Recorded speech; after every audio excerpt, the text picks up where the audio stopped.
Hey there! Want to get a clean energy supplement that's going to take care of your body and take care of your gaming energy? Then please check out our friends over at Advanced GG, and if you do decide to pick up some flavors, please use code EPicNNG to save yourself some money at the checkout. Yeah! Hey, what is going on you guys, it's Epic here and welcome back to another Wayfinder video on the channel. After our last video on Wayfinder, you guys said that you wanted a character breakdown before the beta came out, so ask and you shall receive. Today we'll be breaking down all 5 Wayfinders which I presume will be available in the beta on the 13th. As always, if you want to check this out for yourself, the link to the website will be down below in the description. But we're going to be explaining things a little bit differently here today, so let me show you what I mean. For all of the Wayfinders we'll be talking about, I'm going to have a 1 to 5 rating on the complexity of each character based on the website, and I'll also have a 1 to 10 scale based on their strengths. This will be ranging on support, control, defense, range, and offense. We'll also go through each character's abilities and their weapon and the weapon's ability, and hopefully this will help you make your mind up on who to play at launch. So starting off with a character which I think is going to be the most common pick for players and also the most simple to learn is going to be Wingrave. Wingrave is a Templar type class who's going to focus on healing themselves and their allies and also protecting themselves and their allies, and I think this is going to be a very good pick for any team comp really. I also think for solo play you may find that Wingrave is going to be the easiest, especially if you do want to try endgame content, which the developers have said will probably be best done in co-op. Now let's go over Wingrave's ability. Coming in first we have Righteous Strike, and it says that hitting an enemy causes an explosion of healing energy to shoot out and heal Wingrave and nearby allies. I can really see this ability being used a lot, just like that one ability that you have hotkey to just spam over and over again. I don't think it's going to have that long of a cooldown. I think you'll see people using this a lot in combat. You may also see that in the gameplay here, when the Wingrave hits the enemy with Righteous Strike, you do see that it does do a lifesteal animation in green that goes onto their head. So all in all, a very solid ability, and I'm excited to see what that brings in combat. Coming up next we have Radiant Pulse. Now for this skill, it's going to form a divine shield on the Wingrave that's going to block projectiles and boost defense or allies standing behind it. For those Destiny players out there, this is exactly like the Titan's Tower barricade, but it attaches itself to the player so you can move around with it. This is almost like Reinhardt's shield from Overwatch. I think a lot of people are going to take to this one. I will say that you might want to be careful with this because if there are enemies charging at you, I could see them very easily still pushing onto you, so I think this is going to be more for ranged protection more than melee protection, but again, we'll just have to see when we get our hands on the game. Next up, we're checking out the Judgment ability. This one is really cool. So this is a skill which I think is actually going to have quite a curve to use. I don't think it's going to be the easiest skill for many players to pick up on. Now, for the Judgment skill, it says marks enemies for judgment, and anyone hitting a judged enemy will restore their own health. So this is another lifesteal skill, but it revolves around getting a marked target. Now, it doesn't seem like in this gameplay it's very hard to mark a target at all, but that kind of worries me. If this isn't something where you're able to select a group or a specific enemy and it's done totally random based on who's around you, I could actually see this not being the easiest to use in a boss fight with a bunch of ads.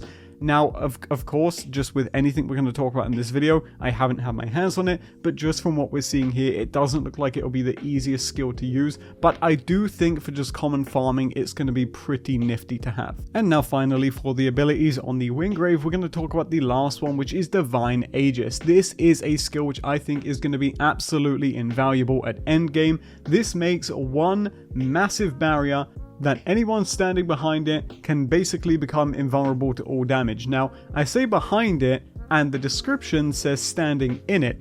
I don't think this is actually a barrier like the skill says. I think this is exactly like the Titan's bubble from Destiny. So I don't know if that's true or not, but it definitely looks like this is a bubble instead of just a one-sided barrier. So if you're a Titan player from Destiny, and if you're all about maintaining your team comp and defending them well and defending yourself well from ranged attacks, boss attacks and more, I definitely think you want to keep an eye on the Wingrave's Divine Aegis skill. A very good asset it seems for sure. But what about the signature weapon and ability? Because of course, in this game, you do not just have abilities, your weapon also is unique, and so is the ability that comes with it. Well, for the Wingrave, you'll get the Bastion. Bastion appears to be a sword and shield, which you'll be able to wield on the Wingrave, and for your weapon ability, you'll get a skill called Power Bash. It says Shield Bash, do massive impact and guard break damage. So if you've played God of War Ragnarok, you'll know that you can do a Shield Bash to break an enemy's guard, and it looks like you'll be able to do the same thing in WAYFINDER.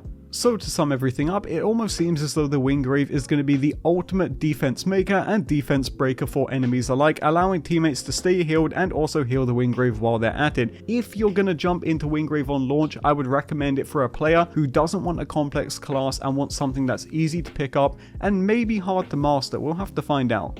Now, moving on, let's talk about the Tactician, Silo. This is going to be a class which is going to revolve purely around melee and ranged combat. I think this is going to take a lot of people's fancy. Not my personal favorite from what I've read, but let's break him down for you all. Jumping into Silo's abilities, the Firebomb allows Silo to toss a firebomb that can ignite enemies, dealing damage over time. If you're a Borderlands player, you know all about elemental dot damage, and it seems like Silo really wants to lean into that, but it doesn't just stop there, because Firebomb actually has synergy with Silo's next skill that we're going to be talking about. The Oil Bomb, just like the Firebomb, is a throwable attack which will leave down a pool of oil on impact, slowing enemies down and causing them to take additional damage while they're inside of it. Is anyone getting throwbacks to Slag from BO2? But additionally, what makes Oil Bomb so cool is that it can be chained with the Firebomb to make a chain reaction. So you can slow an enemy, have them take more damage, and then chuck the Firebomb to deal massive combo damage. Zero players, I hope you're not sleeping in the back, because the next skill is right up your alley, called the Radiant Clone. This allows Silo to dash backwards and leave a clone in front of him. The clone will taunt nearby enemies into attacking it until the end of the skill, or until it is destroyed. So if you're not already picking up on what I'm getting at here, you leave a clone, you drop some oil, you drop some fire, and you just go absolutely crazy, leaving nothing in remains. But if that's not enough, Silo players, we've also got one more skill for you. This is Ground Zero. It allows Silo to throw an egg up into the air and smack it onto the ground to shock all enemies in the area for a short time, which will slow them down and deal damage to them. So, oh my god, I'm thinking like the pairing here is drop a clone, drop Ground Zero, drop the Oil Bomb, and drop the Firebomb, and I think you're just singing all the way to the damage screen. I don't think it gets much easier than that. While Silo isn't going to be my choice for a character, I respect the drip if you intend on playing Silo, because man, this sounds pretty disgusting. But of course, just like with the Wingrave, it's not all about these abilities, because Silo also has their signature weapon and ability. And for Silo, it's the Long Shot. The Long Shot appears to be a shotgun, almost rifle. It's hard to tell, it looks more like a shotgun, and it comes with the weapon ability Deadeye. It says 3 Deadeye weak spots will appear on every enemy in range. Hitting these weak spots will result in high damage and a guaranteed crit. I can only imagine how much damage that will deal if they are also in oil. I don't even want to know. Don't even at me. I don't want to know. This sounds absolutely disgusting. Or hey, maybe it doesn't sound disgusting to you, and that's perfectly fine, because moving on, let's talk about the character which I'm intending on playing, and that's the Shadow Dancer, Niss. I'm sure to you Silo players, Niss isn't anything special, but to me, she's more than special, because Niss allows yourself to dance around enemies, making chaos and also taking them to the grave with you. So let's jump right into her skills. First up is Shadow Step, the absolute caviar of Niss's arsenal, which allows her to dash in line, dealing damage to an enemy, and after a short delay send out a Gloom clone, which will also dash from the initial position to your current position, dealing damage to enemies. And to put that into simpler terms, 2 dashes through the enemy, big damage. Now this skill has some synergy with other skills in Niss's arsenal, which we'll get to, but moving on, let's talk about the next skill. If you're all about parrying, then Niss's Umbral Aura skill is going to be just for you, allowing your next 3 dodges to pierce a nearby enemy with a shadow. This could be especially effective in a boss fight to dash through the enemy, cast your Umbral Aura, and then dodge it a bunch until your dashes are back to rinse and repeat. And if that does not interest you, well, let's talk about Niss's next ability, the Vengeful Shade. This will allow Niss to become temporarily invulnerable to enemy attacks and damage all enemies in front of her. As you can see by the gameplay here, she almost does like a little backflip into like a throwing knife in front of her, and oh god, this just looks so sick. But hey, it might not be sick enough. You might just need one more thing to get you there with Niss, and for her final ability, I think it might just do that.